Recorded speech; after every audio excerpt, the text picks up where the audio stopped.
역사의 주인이 누구시다? 하나님이시다. 하나님은 역사를 어떻게 하신다? 다 알고 계신다. 그런데 알고 계시는 것만으로도 부족해요. 자기의 약속과 언약을 가지고 그 이야기를 그분이 주인이 되어 그 이야기를 만들어내고 그 이야기를 지켜내기 위해서는 역사 안에서 어떻게 역사를 주관할 수 있어야 돼요. 하나님은요, 한 개인의 인생의 역사도 주관하고 계시고 한 나라와 한 민족과 그 시대의 모든 역사도 하나님 손에 있는 줄로 믿습니다. 하나님이 주관하고 계세요. 하나님이 모르는 일이 이 세상에 일어나는 일이 없고요. 하나님을 당황시킬 만한 일도 이 세상에 없어요. 그분은 전지전능하세요. 그리고 모든 시대에 그분은 계시면서 살아계세요.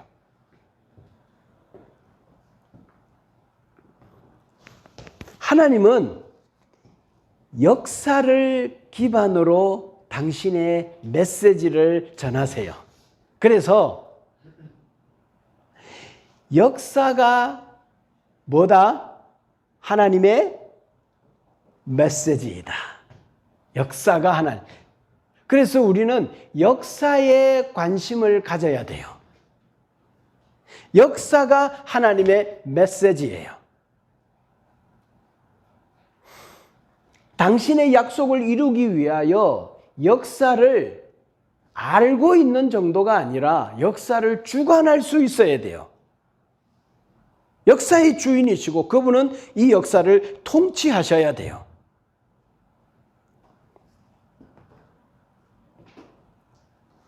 자, 역사가 자기의 메시지가 되어야 한다는 이 진리는 대단히 위험한 발상이에요. 위험한 일이에요. 그리고 이런 일은 대단히 어려운 거예요. 진짜 주가 아니면 이런 일은 불가능한 일이에요.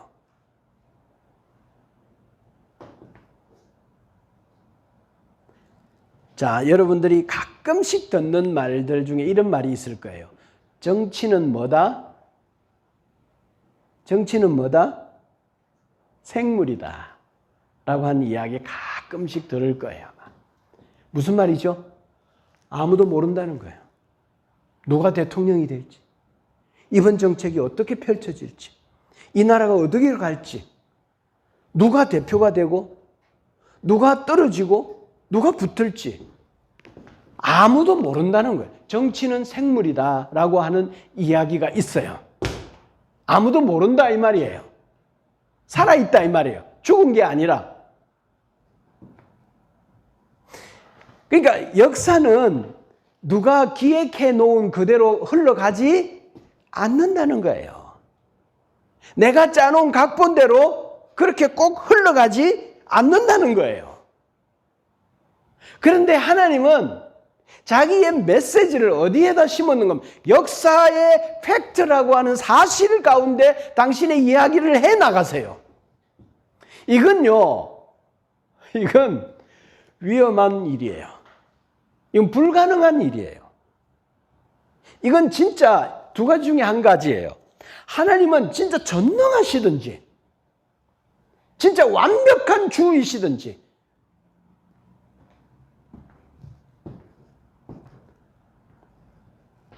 아니면은 그분은 진짜 무리한 일을 하신 것인지.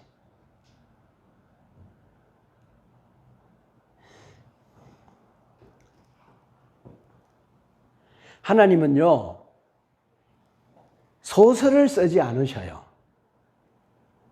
지어내거나 상상해서 이야기를 꾸며나가지 않으셨어요. 역사 속에서 실제로 일어났던 사건들이에요. 근데 하나님의 의도와 다르게 사건이 흘러간다면 그 이야기는 오리무중이에요. 어디로 흘러가고 어디로 튈지 몰라요. 그런데 실제로 역사는 어디로 튈지 모르는 게 역사인데, 하나님께서 역사를 당신의 이야기로 만들었고 메시지로 만들었다는 것은, 이건 하나님이 어떤 분이신지에 대해서 이거는 좀 감을 잡아야 될 이야기예요. 그래서 오늘 이야기도 포로 시대에 계속 이야기할 거 아니에요? 다니엘을 통해서도 계속 이야기할 거고. 왜냐하면 대제국들, 그리고 그곳의 영웅들, 그들을 하나님이 어떻게 하시는가 하면 주관하시고 세우기도 하고 그들의 연대를 정하기도 하고 그들의 나라를 폐하기도 하고 다른 나라를 세우기도 하고, 이 역사의 주인 되셔서 당신의 예언과 당신의 이야기를 꾸려가시고 때가 참에 당신의 일들을 적절하게 행해 나아가시면서 그 역사가 당신의 메시지가 되게 하신 이분이 하나님이라면 그분은 전능하신 분 맞다 이 말이에요. 그분은 전능하다. 오류가 없는 이야기를 해 나가야 되는 거예요. 그리고 송곳처럼 자신의 약속에 대한 성취를 이루어 가야 한다는 거예요. 그리고 마지막에 당신의 클라이막스에서 당신의 재림과 종말의 영광이 임하여 그 말씀대로 모든 일이 다 마무리되어져요. 이 역사 안에, 이 세상 안에, 누구도 예측할 수 없는 이 세상 안에 역사를 사용하셔서 하나님은 당신의 이야기를 완성하셔야 한다는 말이에요. 그러면 그 하나님은 누구냐 이 말이에요. 그 하나님은 살아계셔야 하지 않아요? 임재해 계시고 그분은 대한민국뿐만이 아니라 다른 저 슬로베니아라는 나라까지, 또 저 아프리카의 티니지에 있는 나라까지, 아니면 저 밀림의 정글에 있는 한 사람의 인생의 역사까지도 관여해야 된다는 거 아니에요? 그리고 대통령과 정부들의 모든 정책과 그들의 왕을 세우기도 하고 그들을 폐하기도 하는 이 모든 일들을 통해서 당신의 교회의 역사, 개인의 역사, 전 세계적인 만물의 역사들을 종말을 마무리해야 된다는 거 아니에요? 당신의 사람들을 모두 다 찾아내야 되고, 그러려면 그곳의 정책들과 그곳의 환경들과 그들의 사건들을 일으켜야 한다는 거 아니에요?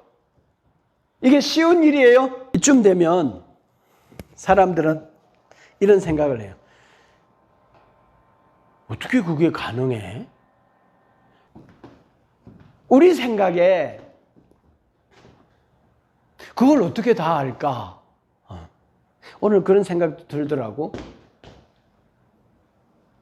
큰 건물을 세우고 이렇게 사람들이 살잖아? 아파트를 세우고. 근데 존재가 다르면 개미가 아파트를 이렇게 쳐다보면서 우와, 인간이란 존재가 대단하다, 그러지 않겠어요? 왜? 우리가 하나님이라는 존재를 생각하면 도대체 청량할 수 없는 그분이시라는 거예요.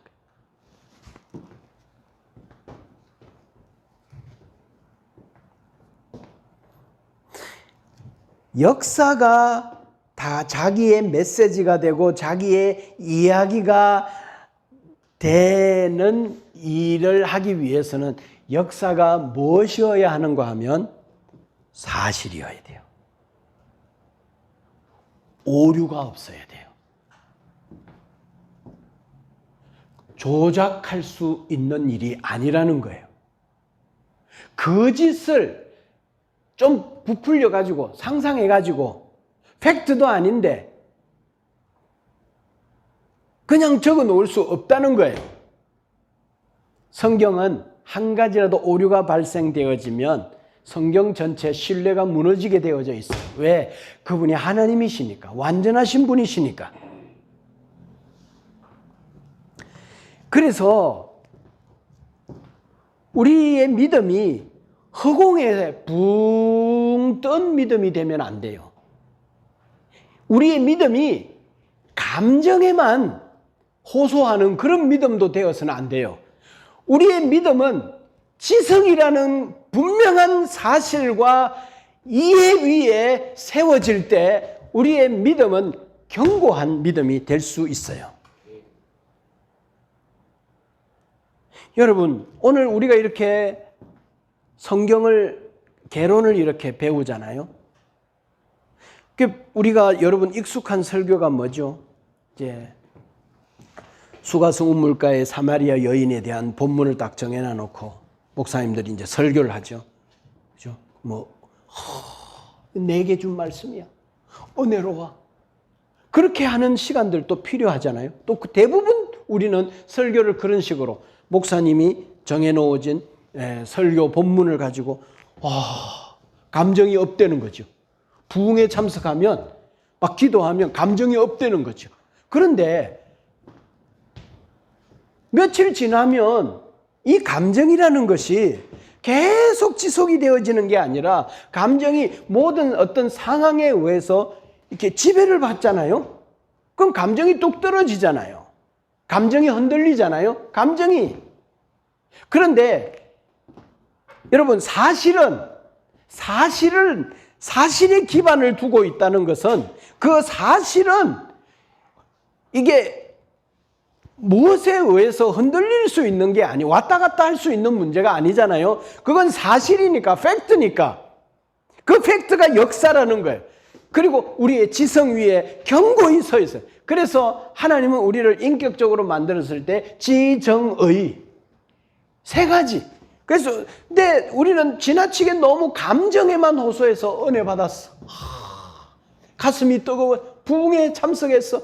맞아, 하나님이 날 사랑하셔. 그런 것에 기반을 두고만 있는 것이 아니라 감정도 우리는 탁월하게 개발되어져야죠. 감정도 우리는 하나님께 온전해져야죠. 정말 사랑하는 하나님에 대한 감정, 그런 감정들의 기반 내에 뭐가 있어야 되는가 하면 지적 이해가 우리에게 반드시 필요하다는 거예요. 그래야 감정이 흔들리지 아니하고 더 풍성해질 수 있는 거죠. 여러분, 우리의 믿음은 근거가 있어야 돼요. 그 근거는 성경인데 성경 이야기는 역사라고 하는 팩트 위에 서 있다고 말할 수 있어요. 그래서 믿음이 어디에는 근거가 있어야 돼요. 그래서 우리는 공부해야 돼요. 하나님의 말씀을 배워야 돼요. 지나치게 감정만 집중해서는 안 돼요. 기반이 없는 믿음이 되면 자주자주 흔들려요. 왔다 갔다 해요. 기분이 좋으면, 감정이 좋으면 구원의 확신도 있고, 교회 나가서 마치 교회 일을 자기가 혼자 다 할 것처럼 감정이 뚝 떨어지면 아이고 오늘 나 교회 안 갈까? 하나님이 있을까? 내가 구원받은 거 맞나? 이 흔들리는 거지. 주여 믿습니다 그래 놔놓고 흔들리는 거지. 역사에 근거한 믿음, 사실에 근거한 믿음. 여러분, 공자나 춘추 전국시대에 이렇게 훌륭한 현인들이 나타나서 뭐 했는가 하면 좋은 말씀 하셨잖아요. 맞는 말 했잖아요. 그들은 평생에 걸쳐서 시대를 끌어안고 인간이 어떻게 살아야 되는 것인지에 대하여 사람들에게 시대 앞에, 후배들 앞에 제안했어요. 그건 주옥 같죠? 그리고 맞는 말이죠. 좋은 말이죠. 우리 예수님은 이 땅에 좋은 선생님으로 온 게 아니죠. 좋은 말을 하셨어요. 좋은 교훈의 말씀. 그걸 실천하면 진짜 본인도 행복하고 세상도 행복하죠. 국가도 행복하죠. 사회도 행복하죠. 그렇게 살면 사람들을 사랑해라. 그리고 사람들과 좋은 관계 속에서 살아라. 여러분, 이렇게 좋은 말씀 그분들이 하셨어요.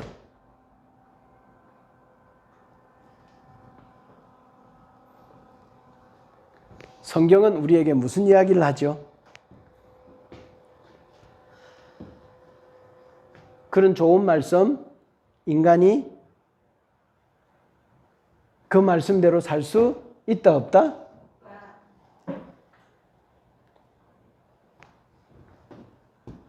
인간의 문제는 알고 있는 대로 당연히 해야 하는 행동 그대로 살 수 없다. 이게 문제다.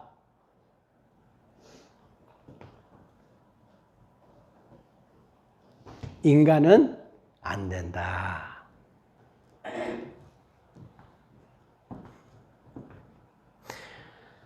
성경은요, 하나님은요, 역사라고 하는 사실을 가지고 우리에게 찾아오셔요.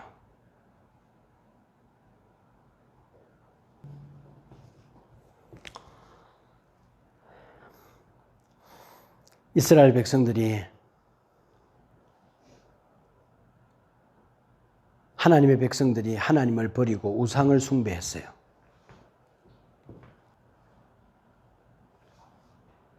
왜 이스라엘 백성들조차도 하나님을 섬기는 일을 실패했을까?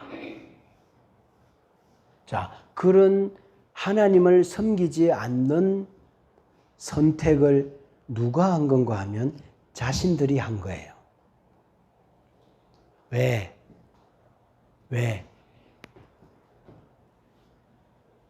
이들이 하나님을 섬기지 않았을까?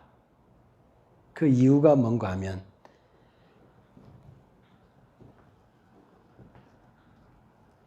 인간의 본성이 하나님을 섬기는 고 싶지 않은 본성이 우리 안에 이렇게 찌들어져 있어요. 인간의 본성과 달라요. 하나님의 말씀은. 하나님을 섬기는 것은. 그리고요, 하나님은요, 그 금지 조항들이 참 많아요. 그리고 하나님은 우리에게 요구하는 수준이 너무 높아요. 하나님은 우리에게 뭘 요구하는가 하면 너의 전부를 내게 달라고 말하고 있어요. 내가 너의 주야. 너의 전부를 내게 달라고 말하고. 인간의 본성이 그게 그래서 기독교는 너무 배타적이다. 너무 외골수적이다. 교회 나는 기독교는 하나님은 별로다. 그런데 바알과 아세라는 우리에게 풍요를 주고 즐거움, 쾌락을 주고 그렇게 하니까 사람들이 하나님을 버리고 우상에게로 가는 거지.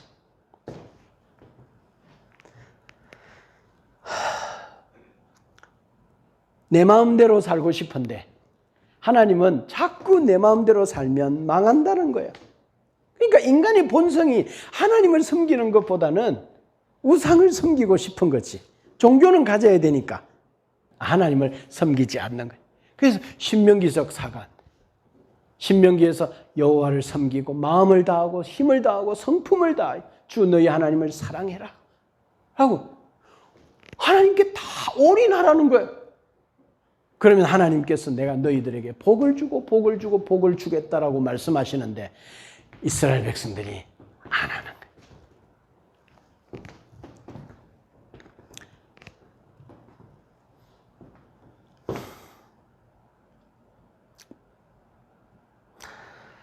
자, 오늘 여기까지 합시다.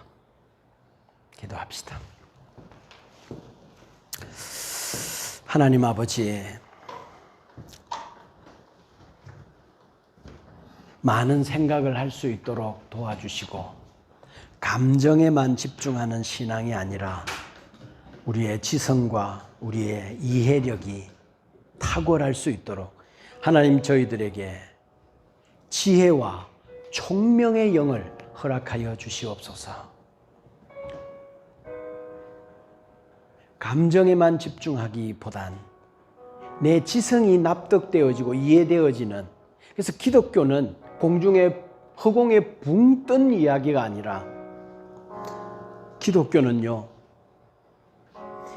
역사에서 수많은 지성인들이 오류를 찾아보려고 애를 썼지만 성경은 지금까지도 독보적으로 하나님의 존재를 증명하고 있어요. 여러분, 확고한 지성 위에 확실히 설 때 여러분의 믿음은 더욱 견고해집니다. 하나님, 저희들에게 감정과 지성과 의지가 모두 다 건강하게 성장해가고 자라가는 그리스도인들이 되게 해달라고, 하나님을 아는 일에, 그리고 내 인생의 삶도 많이 생각하고 궁금증을 갖고 질문도 하고, 그래서 하나님 답을 찾아가는 이러한 진지한 노력들이 있게 해 주시옵소서. 같이 한번 기도합시다.